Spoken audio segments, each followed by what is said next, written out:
I just want to say, first of all, I want to thank Akshay. Oh, that's not fair now. Now we have a child in the screen and I'm going to be so distracted. Hi, what is his name? It's easy. Zane. His name's Zane.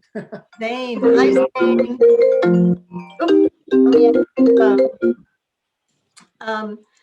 Oh, I just want to, first I just want to pause and thank Akshay for his leadership.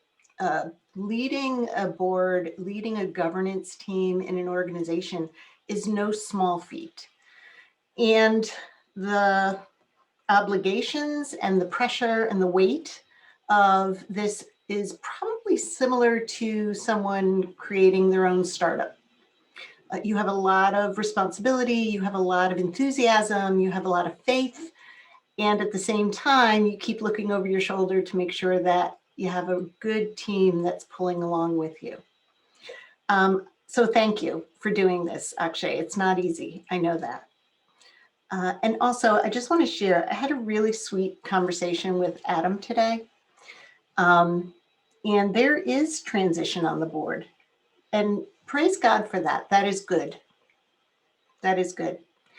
And the faith that Adam has in going with that is incredible. And at the same time, this type of transition leaves you very vulnerable. And so as he pushes forward in this journey, he really feels a lot of appreciation and gratitude and love for the board members that have joined the journey here this far.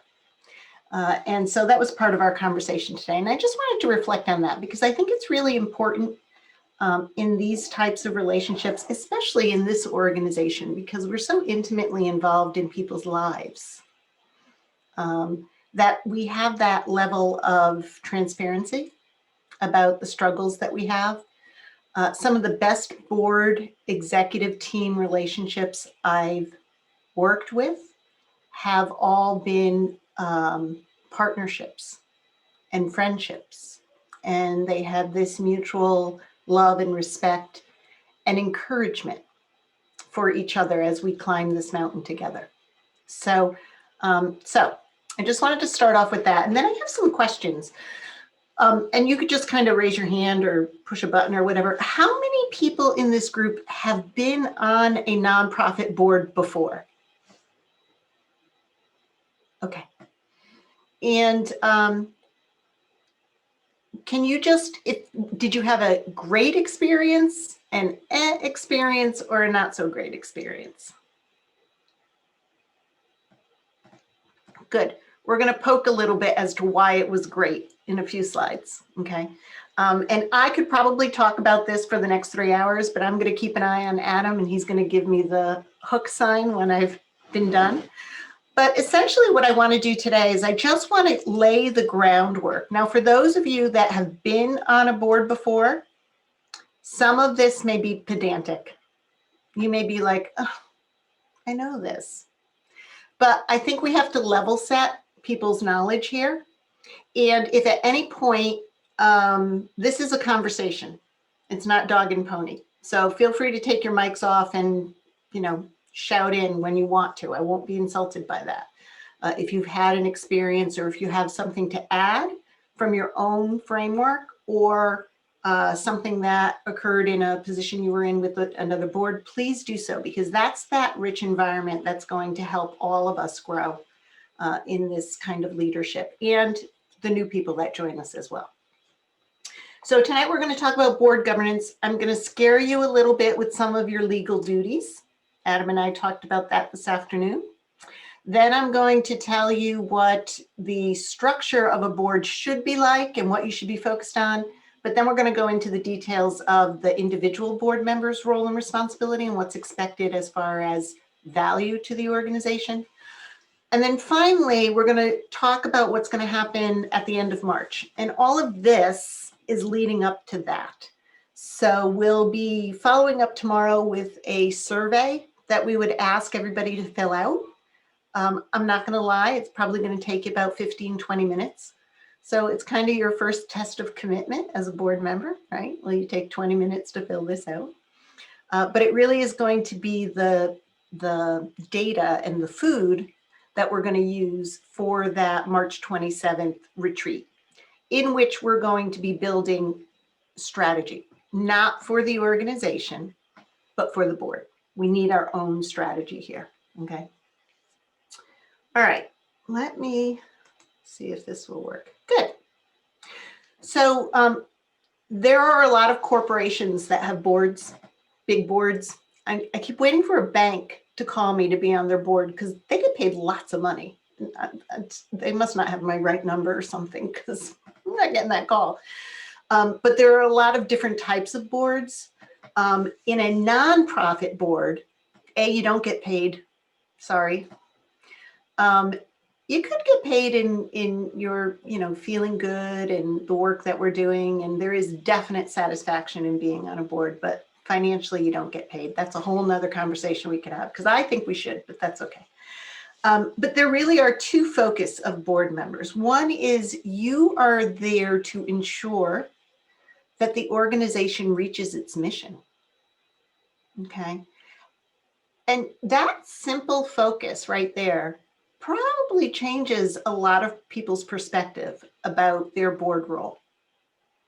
I've had 30 years in nonprofit executive leadership. I've led all sorts of boards, and I have been exposed to about 160 different boards since 2010 when we opened up Harvest. I've seen it all. And most of the time, the board members don't know why they're there. And they love what's happening. They love the organization. They listen to all the reports, but they're not really sure. Your primary role is to ensure that this organization reaches its mission. Okay, so that kind of focuses our frame in what we're doing. And then secondly, and almost as importantly, is to ensure that while reaching its mission, it can remain viable. That means financially stable, sustainable communities, following legal and guidelines, following values, keeping the brand clean and ethical, ensuring that there's good diversity, equity, and inclusion. All of this constitutes a viable organization. So those two bullets, while they're only two bullets, are pretty weighty, okay? And you do all of this in a very specific way, and it's very different than management. It is governing the corporate body. It is governing the way that the policies are set to ensure that the programs are following ethical guidelines, right? It is governing the way the strategy is developed to ensure that everything that Adam and his team are building is leading toward mission and purpose. It is governing the financial oversight to make sure not only that the money that is there is being stewarded properly, but that there is money there, right? That financial obligation of making sure that there's money there. And then finally doing all of this through regular evaluation. So that's kind of the high level view, but we're going to dive a little bit deeper right now. And the first thing I want to talk to you about are your legal responsibilities. So as I mentioned to Adam today, these are the 3 fiduciary responsibilities that as a board member, you actually could be hauled into court for violating. Only these 3. And I'll explain what these 3 represent. This is why directors and officers insurance is really important in an organization, because that's what's going to support each individual board member. So already we have the 2 bullets on the front slide and then this, and we're all, I don't know, I got a pit in my stomach, like this is a big thing, right? It is a big thing. It is, and we have to acknowledge that. So there's 3 duties: duties of care, duty of loyalty, and duty of obedience, which is an interesting word. Duty of care basically means that you are going to thoughtfully and in an informed way make your decisions about the organization. So when we think about the word thoughtful and informed, immediately we realize we have to pay attention. We have to follow up on whatever is being sent to us. We have to read through material before we show up at a board meeting. We have to show up at a board meeting. We have to ask questions. And we have to be really confident when we raise our hand to approve something that has to go through. And not everything has to go through the board. But when those governance pieces have to go through the board, when we raise our hands, we have to realize there's gravity to this, okay? The duty of loyalty, that means that you place the organization ahead of anything else. So this is where your conflict of interest statement comes in, and that should be signed every year. This is where your confidentiality statement comes in, and that should also be signed every year. These three duties, by the way, Adam and Akshay, should be part of the onboarding process. It would be very unfair if board members came on and didn't know that they were legally responsible for these. So we could work on that if you want. And the other part of duty of loyalty is there's no self-dealing. You can't use the organization to better yourself, okay? You are there to serve the organization. And we like to say you're submissive to the organization. And I usually get, especially with, you know, I'm sorry, guys, all male boards. When I say submissive to the organization, I could just see their faces. What that means is submission. The mission of the organization and the board is sub to that mission. You are there solely to hold that up, but you lead it, okay? And then the duty of obedience is to ensure that the nonprofit is abiding by all its values, its ethical standards, its laws, its regulations. There are some horror stories. And I have a friend who is in, who's a lawyer in nonprofit, and she has a workshop where she just goes through one horror story after another, where nonprofits have violated these responsibilities inadvertently, right? So we're not doing that there. We're not going to do it here, but this is really an important part of knowing your role. But let's get beyond all the real serious stuff and let's just talk about the real practical things as to why the board is here, okay? So first and foremost, this board and the board members have to define and evaluate your own governance. No one's going to evaluate this for you. Y'all are going to be evaluating Adam, and Adam's going to be evaluating staff. But you all have to evaluate yourself, and you have to do it as a team. How did the board do this year? And then how did I do this year? But in order to do that, you have to have something you're working toward. And that's why we have to start with a board strategy, which is where we're heading with all of this. You also are there to select, support, and supervise the executive leadership. Support is such an important word, and it's the one that always gets squeezed out in that. Board members tend to want to select and supervise, but support is equally as important. You know, it really is a trifecta there. And support means not only responding when the executive director needs help, but proactively as a board thinking about what will make the ED's role and goal easier to accomplish, okay? Ensure financial resources and stability in the nonprofit. There it is. Make your gift and get others to make gifts as well.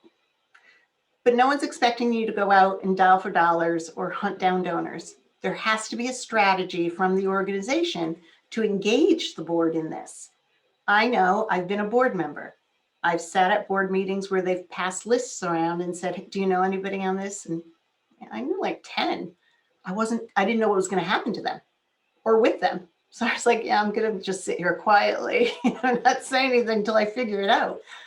So with a strategy, you do have to give a gift and you have to make sure that you are getting gifts as well. That's really important and part of the legal responsibility of supporting the organization. Prepare for, attend, and participate. So we tend to get the middle one good, we show up. Or sometimes we get the first one good, we prepare and attend, but we don't participate. So all three of those are equally yoked. Make personal financial investments, shows up twice. Lead others to know about, invest in, and participate with the nonprofit. Now, this doesn't necessarily only have to be about financials. It could be about network and service opportunities and partnerships and things that could strengthen the strategy of the organization going forward.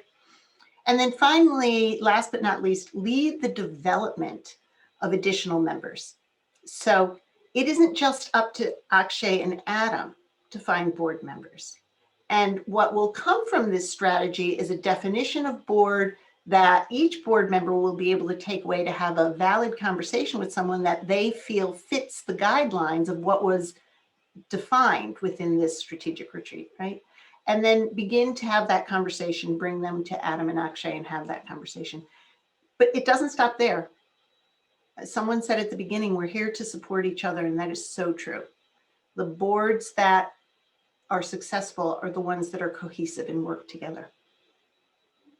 Any questions yet? Am I boring you? Okay. No, this was great. Thanks. Okay. So here we are. We're going to build the Join the Journey board. Actually, And Sondra, really, yeah, is it possible to get this slide deck at some point? absolutely. I'll send it to you. Fantastic, thanks. The building the board, the Join the Journey board, really the most important resource in building this board is not Adam. Don't tell him that. The most important resource in building this board is you, okay? Board members need to have a passion for the cause, and Adam and Akshay did a great job of capturing some of this in their bullets. Eagerness. So there's a difference here, right? Eagerness to participate at every meeting. I can participate, but you want to be eager. We want to be like, oh, I can't wait to have this conversation. I'm going to show up. Willing to prepare ahead for meetings, critical. Anxious to serve on committees. Not just I'll serve, but I want to be on that committee because I have something that I can share. Ability and propensity to give financially. Strong desire for stewardship to others. It really is a service. Board leadership is a service, not only to Adam, not only to the organization, not only to the entrepreneurs in Zambia, but to each other. It's a service to each other. You have to be thoughtfully vocal, okay?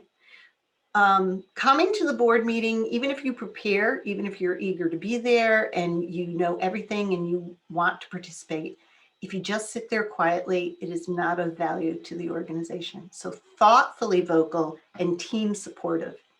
We could be informal, we could be friendly, but we have to be respectful and we have to think about what the other person is saying in their opinion, in their desire, in their vision, in their objection. This is where things can get a little tense. And so as we continue to build trust and this board becomes trusting and trustworthy through continual intentional communication, this thoughtfully vocal and team supportive and decision-making will become much easier. Okay, it'll become much more natural for us.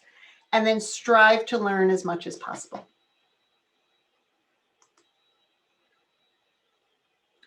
So there's really 4 steps that we're going to go through here. The first is determining our leadership skills, our expertise, our commitments for performance, and that's all going to be in the form of this survey. So please take the time to fill it out and fill it out thoughtfully. You know, there will be plenty of space for you to comment. So if something has not been, if something's not in the survey that you felt you wanted to say or lend or participate with, feel free to, there's no wrong answer. Feel free to put it in there. It's all going to be good. We're going to take that information and we're going to format it into kind of a findings report so that it's usable. And then on the retreat, we're going to sit down and we're going to use that to create a strategic plan for the board. And what's going to come out of that? Some key imperatives, some objectives. If the board wants to be this way, if the board wants to act this way, if the board wants to behave this way, and if the board wants to help support these goals, what are 3 or 4 things we have to focus on to do that?